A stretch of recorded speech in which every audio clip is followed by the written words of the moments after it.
மட்டும் அதே சேலத்துல ஒரு காது கேட்காத வாய் பேச முடியாத ஒரு மாற்றுத்திறனாளி 2 வீலர்ல பெட்ரோல் போட்டுட்டு இருக்காரு. பின்னாடி திமுக கொடி கட்டின ஒரு கார் வந்து ஹார்ன் அடி. காது கேட்காதவர், காது கேட்கல, அவரு காசு கொடுத்துருக்காரு. அந்த திமுக குண்டர்கள் திமுக கொடி கட்டின அந்த கார்ல இருந்து இறங்கி வந்து இல்லைங்க சைட்ல சொல்ற காது வாய் பேச அப்படி அடிக்கிறாங்க. பலர் அடிக்கிறாங்க.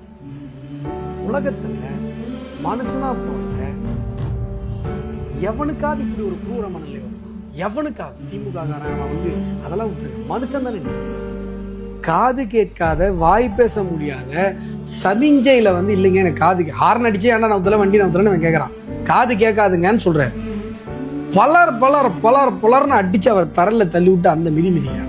இந்த சம்பவம் நடந்து 8 நாட்கள் ஆகி கூட அந்த திமுக குண்டர்களை காவல்துறை கைது செய்யவில்லை. அந்த மாற்றுத்திறனாளியுடைய உறவினர்கள் தேசிய கொடியோட போய் ஸ்டேஷன்ல போய் தர்ணா பண்றாங்க. அவங்கள அடிச்சு தோத்துறாங்க. போகலாம்.